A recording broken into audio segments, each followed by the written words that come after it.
All right. So next up, we are joined by our very own Xail Hernandez, who spent some time with our partner CESTA in El Salvador recently, and well, she'll tell you about it, but for me, it looked like an awesome experience. CESTA has been a longtime partner of Working Bikes. Lee and Amy, do you know when our first shipment went down to those guys? Okay. Am I the host? Not yet. Okay, cool. It's been so long, I can't remember really. Exactly. Long-standing partner of Working Bikes, do amazing work not only with bicycles, but work on the environment for folks with disabilities. And I think Xail got to experience a little bit of everything. So I'm going to make you the host right now, Xail.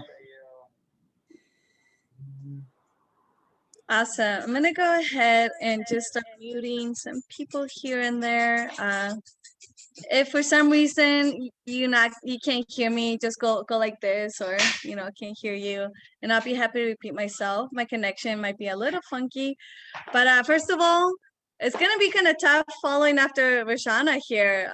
All I'm gonna say is like, oh, I had coconuts in El Salvador. That's bye.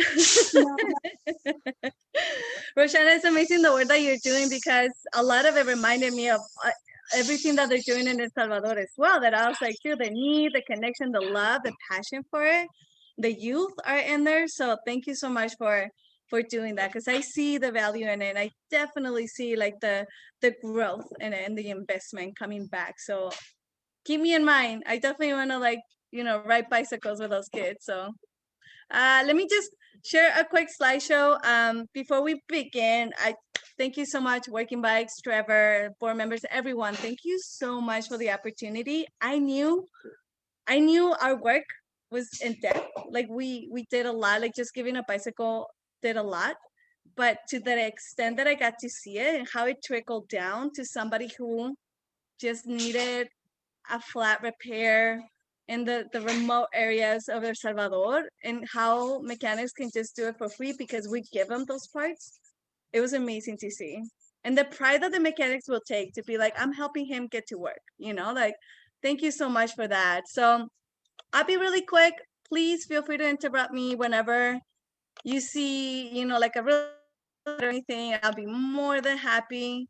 Let me see if I can have the chat over here open too. Nice. Okay. I have the chat open. Can everybody see the slide? Let me present it. Just the slide, right? And then me? Yep. Awesome. Thank you. All right. Quickly, El Salvador, I had no idea where it was headed. I was just like, oh, El Salvador, Latin America, it's just right over there around the corner. I thought Colombia was right next to it, but I had nothing. It was just like, there's really central, very like right next to Guatemala, sort of like place in the world that it has everything. So my name is Xail, by the way. I am the community bikes repair manager here at Working Bikes. You'll see me if your bicycle is broken or is not well maintained, and then I'll yell at you and just be like, listen, your bike needs some love. And then I'll do it for you and charge you. So let me see. El Salvador. This is El Salvador right here. It's so small that they don't have states. They don't have state, they have departments. They have 14 departments. El CESTA, the organization that we work with, works in El Salvador right here, but they also have like partnerships and organizations that they work with in rural communities, especially in Libertad, La Paz, and Cuscatlán. And also all of this is all seen at the bottom of El Salvador. Let me see. All right, cool. Let me see. So where I stayed, it was in a very like sort of downtownish area called Villa Estal, Colonia Escalón. This yellow line right here is super trafficked, not just by cars, but like a lot of people like working class just walking up and down. If it were to be just a drive, no cars, it would have been a 14-minute drive. However, because of traffic, because of people, because of all the buses, people use all the buses over there. It'll take you, like 45 minutes to get there. So CESTA is over here, down here in San Marcos. And then it would have been an amazing bike ride. And I tried for the like the 2 weeks to be like, hey, can I bike ride from here to there? And people are like, you're gonna get lost. And it's so true. There's no bike lanes. There's really small streets. They were also sort of worried that it wasn't safe. But I was just like, dude, it's fine. Like I just asked around, but they were just like, no, we'll drop you off. And they would pick me up at my, the entrance of the hotel and drop me off. And I'm sorry, it's not a hotel. It's actually Airbnb, $18 a night. The owner was pretty cool. He's also like a sailor, I think. And he was like, hey, next time you come in, we can go like sail in the lake. I was like, okay. This is a place where I stayed at. If you are interested, I'll be more than happy to share the information. It's beautiful. It's beautiful. It's very centric. There's a mall in front of it. There's a gym. I was eating a lot, so I definitely had to go to the gym. Cool. One of the things that I want to talk about, the political climate, right? The first time I was sort of like planning to go over there, Jesus, the director, was like, you should have come at the end of February because it's just like, there's like a new election happening. Maybe you should wait. We don't know how everything's going to be. So we decided to postpone it to March 5th. And just like any other political parties and re-elections and stuff like that, Mexico's the same way. We're sort of like stay back and just be like, okay, I'm going to wait for all of it to settle and then come here. That's Nayib, the president. He's considered one of the youngest presidents in Latin America. He's super chill. He's still a politician, right?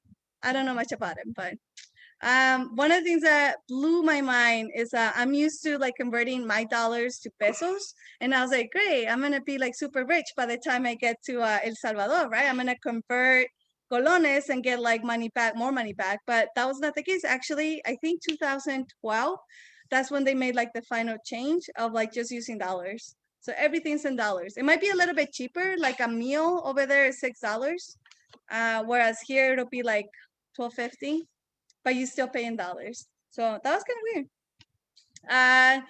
There's a lot of like the way they describe themselves, like the parties, political parties, leftists, right parties, conservatives, very left and right. I think this politician, this president, considers himself like the for el pueblo, for the people's politician. He's like supposedly in the middle.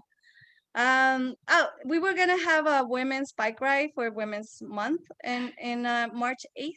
No, I'm sorry, March 16th. It got canceled because of the political turnover. There was like a lot of support. The leftists were, supporting CESTA, but then everybody else got reelected and not reelected and dropped. So everything got canceled. So like that much of like an impact it had in a lot of the events that when I was over there. So cool. I'll go ahead and move on. Feel free to like interrupt me whenever. I wanted to talk a little bit about El Salvador. El Salvador has everything, like volcanoes, jungle. This is a rural community right here, like agriculture, the beach, hiking, mountain biking, surfing. It's well known worldwide, like as far as like for surfing, which I had no idea. It's really small, but it has a little bit of everything. And Rashana, this might interest you. This is one of like we call them viveros. That's I think they were growing a lot of tomatoes. They were growing a lot of like a lot of vegetables, and then they were maintained by these kids are called ecolocos, or crazy and ecological ecolocos. They're on Instagram, but they're sort of going, maintain it. They talk about it. They try to do it as organically as possible, depending on the quantity. And this is one of the field trips that I went to. Beautiful. It was high, and I don't know if everybody can notice, like nobody's wearing shorts. That's the only thing that bummed me out. I was like, nobody was wearing shorts, so I couldn't wear shorts. Let's see. Very spiritual. We went to this place where it's una huerta with this Apangtumac. He's indigenous to El Salvador. He was really cool. He shared this space. We went to a field trip. He built this little cabaña. So he plants everything, vegetables, frutas, he plants everything. He has a river down the hill because it's very hilly. So I just wanted to point that out because it's just really swell. Yeah, let's go and move on. Very historical. I know that it had like a lot of guerrillas. This is one of the towns in Cares. It was sort of like military attacking civilians. One of this actual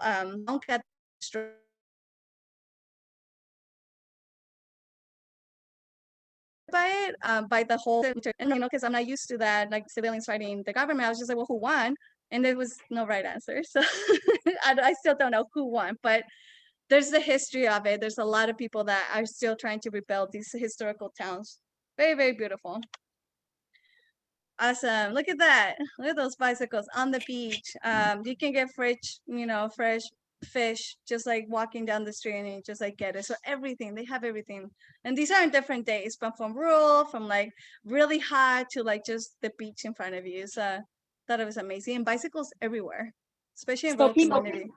Yeah, go People ahead. can just grab the bikes and ride them.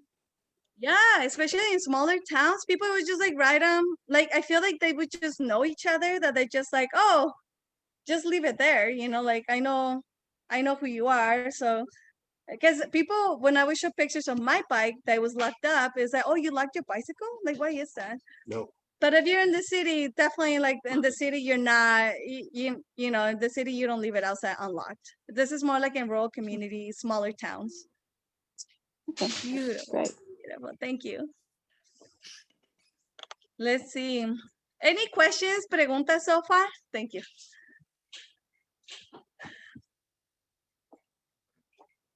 Cool. Definitely feel free to interrupt me. You can ask me questions whenever. CESTA. So CESTA stands for Centro Salvadoreño de Tecnología Apropiada. This is like 40-year-old organization created by the founder, director, Dr. Navarro, which I had the privilege of meeting him. His wife works with him. So very broad, right? Like the concept, the name itself is like appropriate technology in the center of El Salvador, right? Friends of El Salvador. So the mission basically says, we want to contribute to sustainability by promoting, implementing, and like improving any movement, programs, or projects and actions that have to do with the environment that are going to contribute to the sustainability of the world. And I think the oldest program in this organization, because it has 7 programs, right? Let me go ahead and show you this. It has 7 programs. You can see all of them here. The oldest one will be the one with bicycles. Sin bicicleta no hay planeta. Questions so far? No, sorry, I saw somebody like, okay, cool. All right, so Sin Bicicleta No Hay Planeta, that's where I met Jesus. And he explained to me the sort of like a breakdown. Ecobici is where they have the bike shop and then they repair bicycles, they build up bicycles and also train mechanics, right? Then also you break it down, you have the sales floors, the repairs, and then break it down. Ecobici sort of like helps out in the talleres. Very different than the mayoristas. Mayoristas is like a for-profit bike shop, that can buy 25 plus bicycles and then sell them and make profit out of money out of it. But talleres are the ones that they got trained and they get support from CESTA. And their support is pretty different. They'll get talks, trainings, continuous mechanic training, leadership skill trainings, right? And then they send them out with like the tools, with the information, right? With the passion. Because every mechanic that I met from the talleres, they were all community leaders. They were all wanting to do something besides just fix bicycles, which is amazing. And you'll see some pictures. Ecobici or Sin Bicicleta No Hay Planeta, they do community events and you're gonna see a bunch of them from anything from like bike riding to tandem bike riding with the people with disabilities. That they do everything. They're sort of like the drivetrain of the organization, in my opinion. So this is the sales floor. Very different to like what we have. I don't know if you guys see all the suspension bicycles in here. People love those because you'll have a paved road, especially in smaller towns. But then once you make a left or a right, then everything is not paved. Okay, cool. It's not paved. So they want mountain bikes. They want 26-inch tires, thick. It's pretty hilly. So definitely want those kind of bicycles. They really favor those. Road bikes are getting popular though. This is Carlos Menas. He's a leftist. He made sure to tell me. And he was like, I'm a leftist. Amazing guy. This is Director Jesus. This is like the entrance to the workshop, or I'm sorry, to the taller in CESTA. Has 3 main entrances. This is one of them. And it's just like beautiful. You have a garden, you have compost, you have a place where you can stay. you can go ahead and you see the bike shops right here. If you go through and up, you'll see like the Ecobici and the Museum of Bicycles. Huge. This is a museum right here. This is Ecobici. This is where they fix up the bicycles. Edwin runs and manages the repairs, the build-ups, and the trainings for all the mechanics in here. They have tools that I've never seen too, by all means. And this is Edwin. He's so cool. This first day I met him, he's just like showing me the manual of like, this is what I'm teaching in the curriculum, sort of.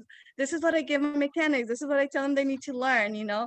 Basic mechanics for him is wheel building, which I thought was amazing. Another thing, they fix everything. I told them, oh my God, I feel bad. I just replace components. You guys actually fix them. If there's a wheel with like 7 to 10 spokes, it's like, okay, yeah, we'll fix it for you. He'll do it. Over there, they don't have this is the kind of benches that don't have pegboards. They have toolboxes, right? So here you see like 2 stands mounted on this bench. Oh yeah, and mounted at this bench, and then they'll share the tools, the grease, and all of that stuff. I don't know. I'm gonna sort of like point out. Do you guys see all this plywood on the floor and on the benches? Keep watching that. Or I'll make a comment out of that. So I don't know. Let me go ahead and show you this tool right here. This is replicating that tool. It's a bottom bracket remover cup.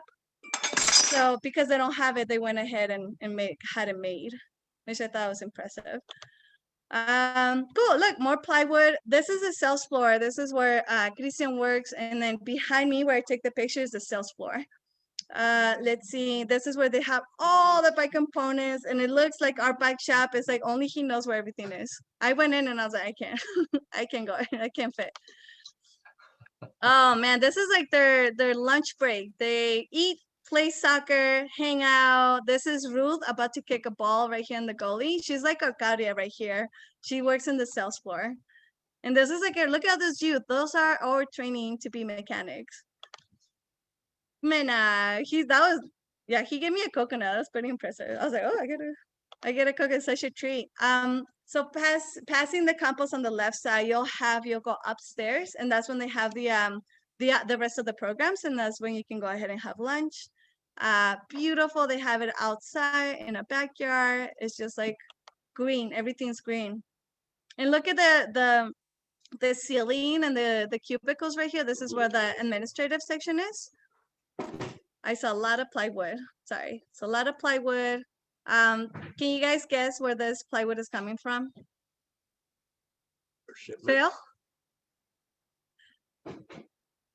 Yeah, from working bikes, from all the containers, right? We stuck up all the bicycles and we put plywood in between, and then we kept stacking more in the container. So they reuse everything. They use everything. They fix it up and they just keep using it. Thank you, Phil.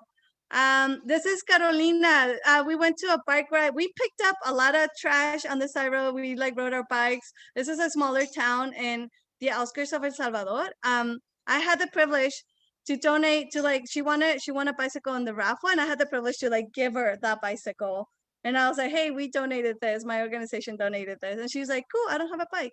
And this is a town where everybody rides a bicycle. I kid you not, children, women, older men, everybody rides a bicycle. It was amazing to see.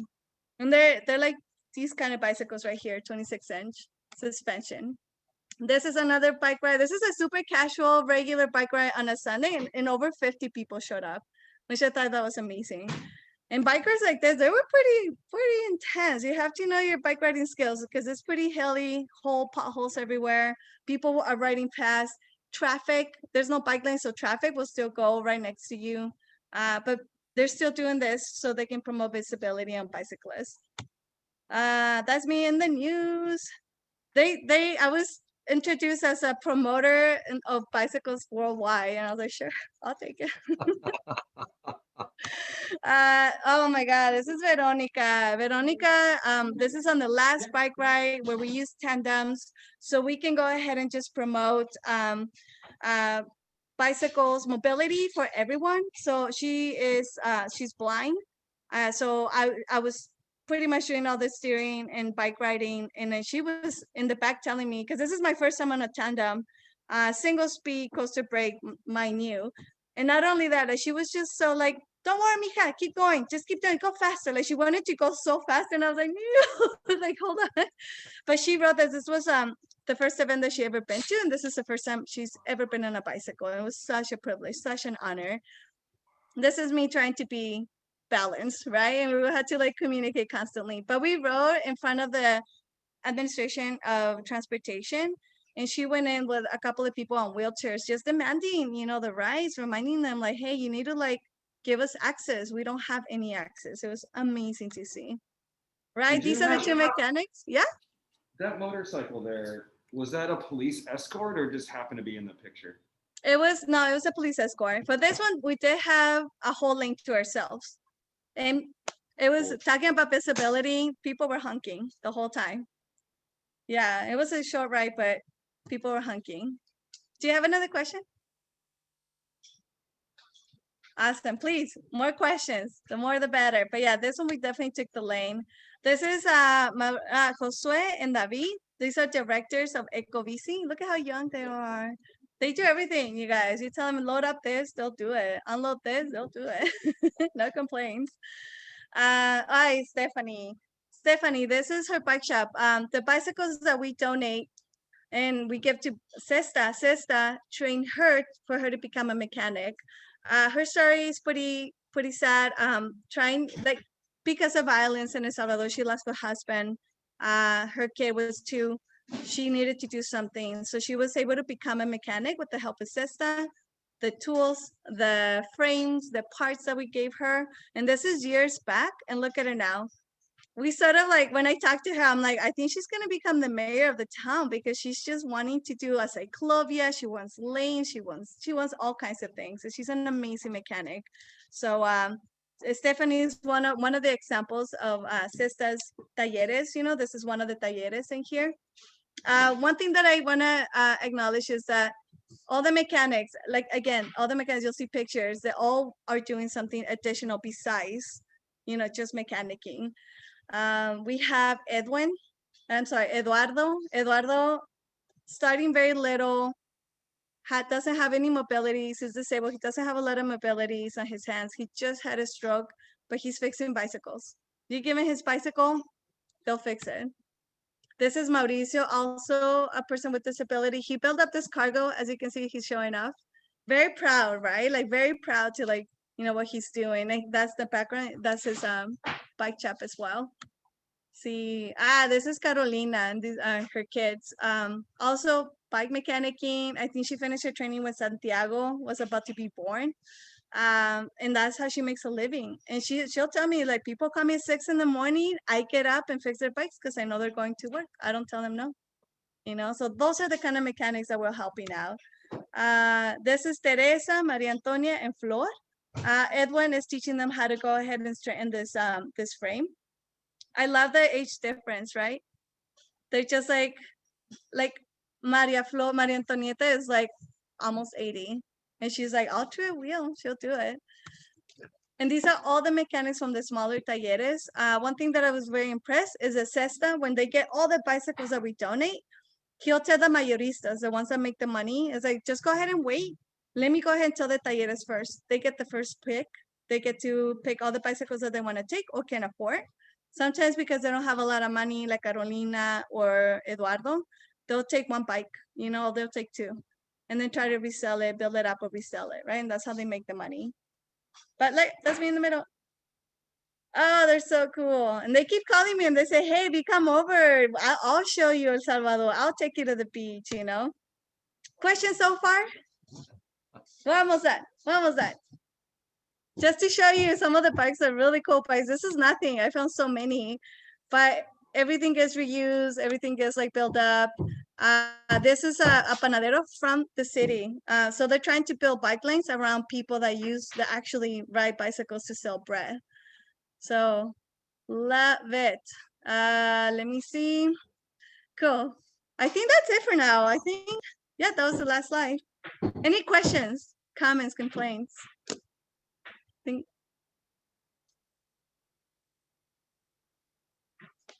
Please, Phil.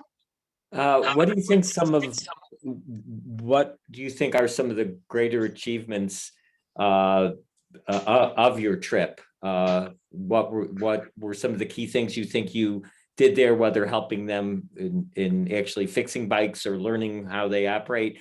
And what do you think you'll be able to bring back so that we can help them even more?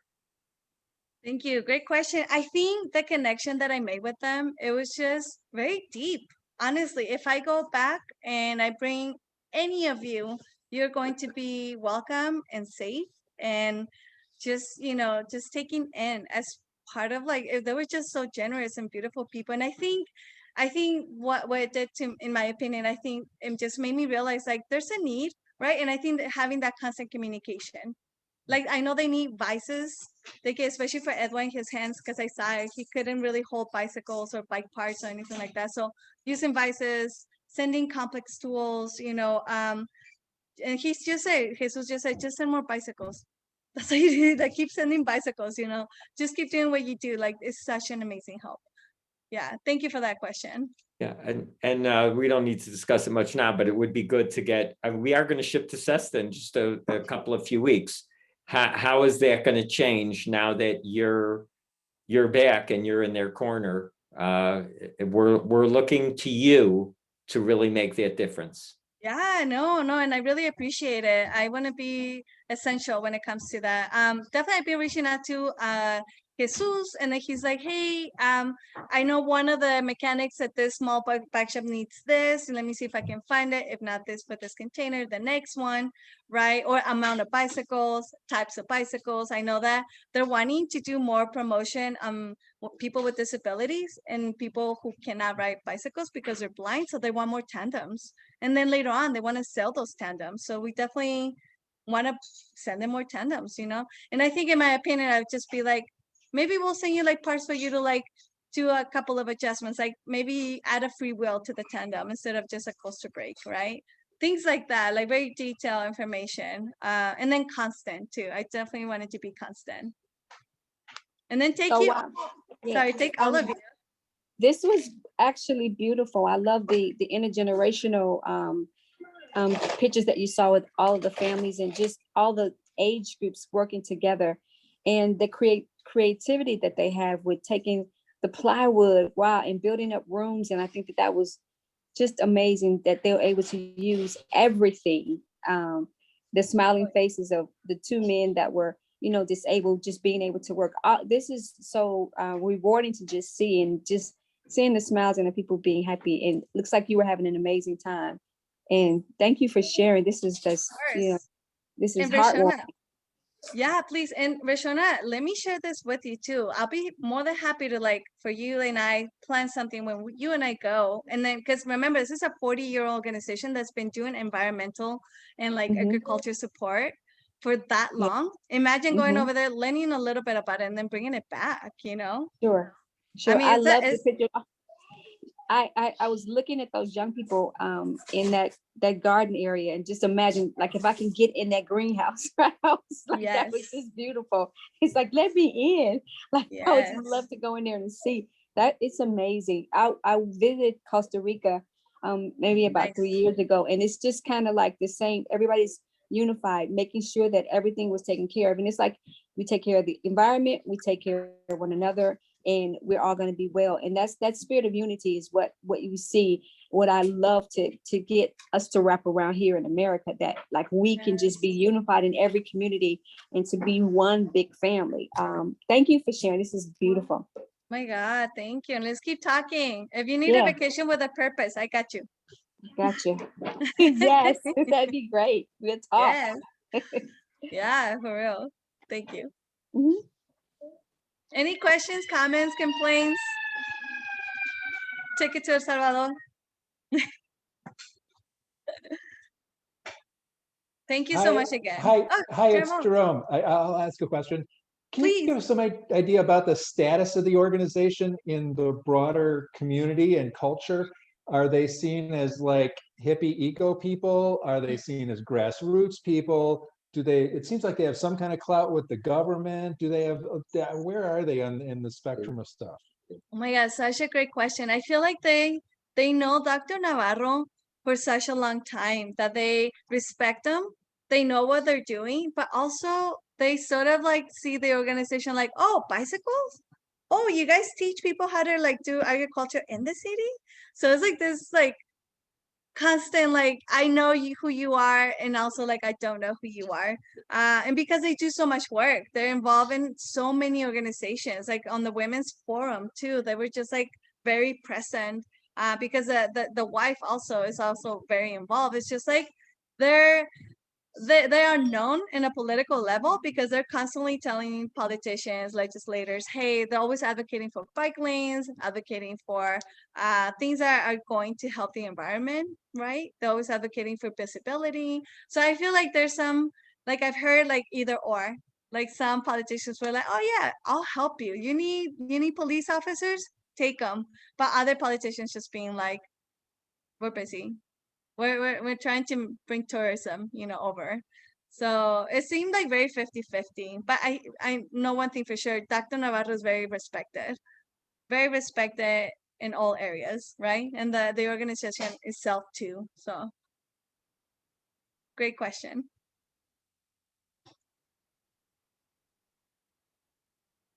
This is fun. And it's awesome. Thank you, Xail, for sharing that. Of course. Can you say a little bit about their push to improve infrastructure and safe riding conditions? I know we've sent more helmets down. Ed, who's on this call, is working on collecting a bunch more helmets to get them. How are those being used, and like, what's that effort about? Yeah, there is a constant bike rides that they do themselves, constant collaboration with other organizations that they'll call CESTA and say, hey, I have 25 kids, we want to do a bike ride. They're like, here's a bike, we'll check them in, and also here's a helmet, right? And those are the helmets that they're using as well. So a lot of collaboration, a lot of like visibility among themselves, just trying to like go out and invite friends and neighbors. And I can, friends and neighbors, I mean like 50, 60 people that they show up. Which I thought was amazing. And also a lot of exposure and just constant advocacy. Just sort of like being like, oh, you just got reelected. Let's send you a letter. You just got reelected. Let's go ahead and invite them over, right? So they can go ahead and just ask for bike lanes, ask for signage. There's no signs. But hopefully in the future, and I that's what I was just saying, hopefully in the future, because traffic is horrible. Traffic is horrible in El Salvador. I think people are sort of like leaning towards either motorcycles. And I think that's what CESTA is coming in to be like, no, what about bicycles? And the pandemic definitely like gave that a lot of exposure to bicycles, just like it did in Chicago. We have that in common. Everybody wanted a bicycle. Hi, it's Karenina. This Hey. was great. Thank you so much. Of So in light of the last thing that you just said, I just wonder, do you have a sense of whether or not a bicycle infrastructure is something that you toward?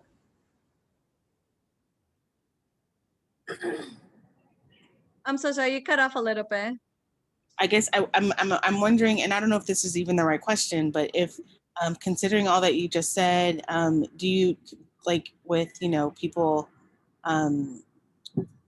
responding to the conditions that were created by the pandemic and the need for transportation, and you said something earlier about how dangerous people thought it would be for you to ride your bicycle, and but in light of conditions now, like where we are now, do you think that they're more inclined to invest in a bicycle infrastructure?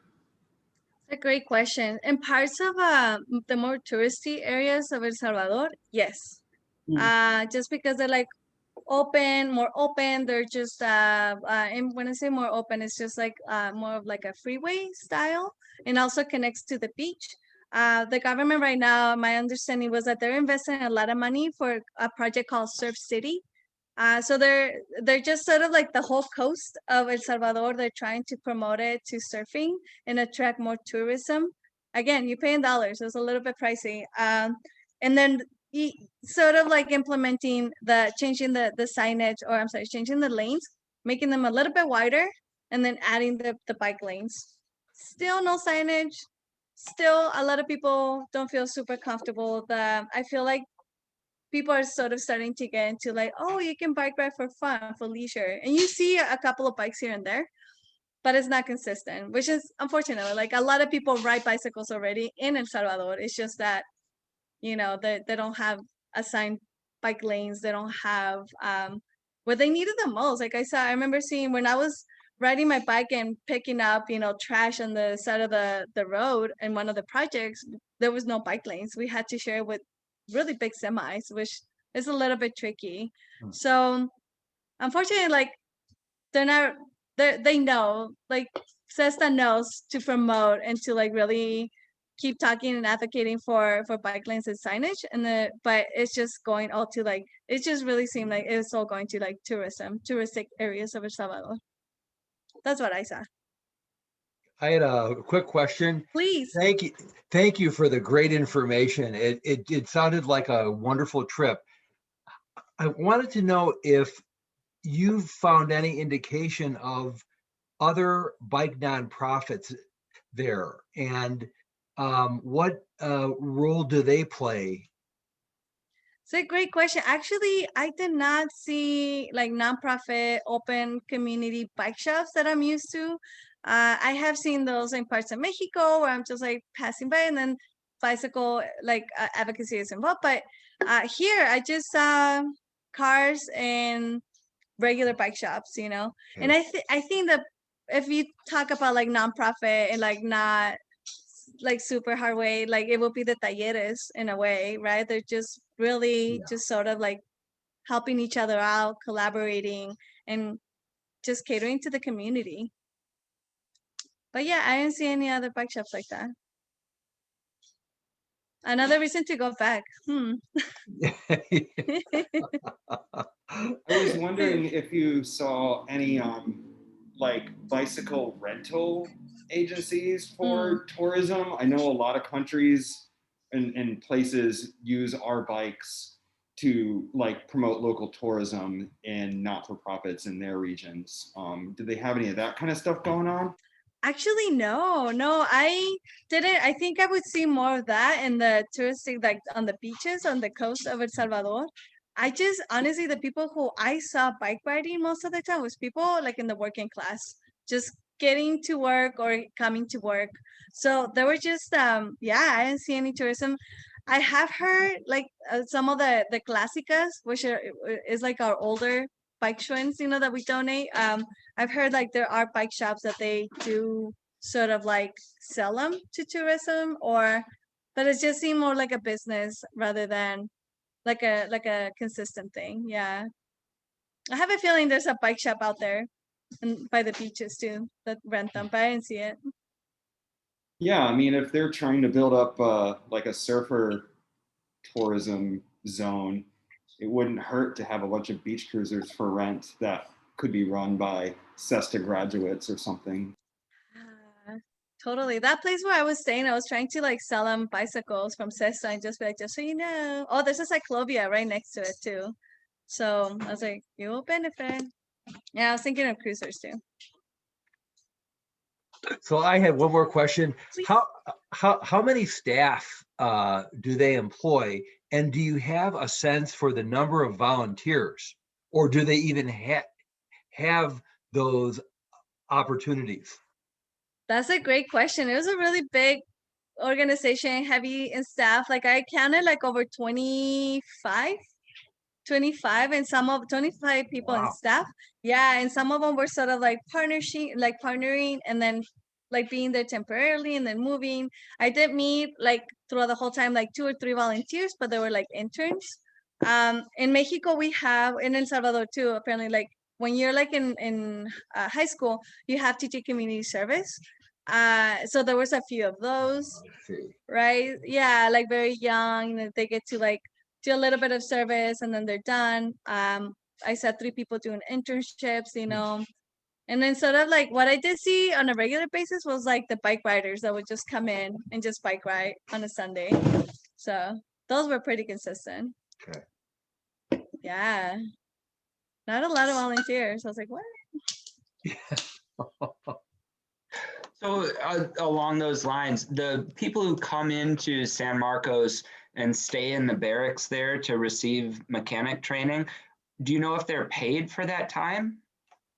It's a great question. I didn't see anyone stay there. It might have been maybe in the previous time, but because of the pandemic, they closed those little, they call the little hotel. But what I know, people don't stay and then they don't get paid, but they do get what I got, like certain, they get the mechanical training, they get a banner, tools, and consistent help by CESTA. And by help, it means all kinds of things like connections, networking, more tools, what else? It was there was something else, just consistent mechanic training. And bicycles, right, to fix up and Right. sell. And Right. is it 42 talleres? I They're can't. aiming, the ones that I met, there were 25, and I think they're aiming to increase the number of talleres. And these are 25 talleres that are consistent. They've been on it. See. Oh, that is awesome. Thank you so much, Xail. Thank you. Oh my God. Let's Really go. great. Thank you. Yeah. No, thank you. There's Really, like really coconuts great. everywhere. So let's go. Yeah, and our next container to them will hopefully we can start loading on April 20th, and we're shooting for 3 containers to CESTA this year. If we get in more bikes, maybe we can send another, and a bunch of helmets down there, thanks to Ed, who's been Please, collecting. yeah, thank you, Ed. They definitely use all the helmets and they're needed. It was like, I almost had an accident, but these kids were pretty quick on the wheel. So thank you. Yeah, if you watch that newsreel where Xail was interviewed as the International Bike Ambassador, all the helmets and all those shots were from Helmets Are Us from Ed. Yeah. I was Yeah. like watching the video and I was like, hey, those look like helmets are, oh, they know they are. Yeah. Yeah, there are helmets. Yeah. Oh, it was so much fun. I know. So thank you so much. Xail. Thank Always you, love your Terry. energy. Yeah. See, I'm here. Thank you. We'll see you soon. Cool. I'm gonna get going, but thank you so much for having me. Well, Thank you. Muchas Thank you, gracias. Xail. Thank you for sharing. All See you. right. Bye, everybody. Thanks. Bye. Cool. All right, I'm gonna stop recording now. Let's see.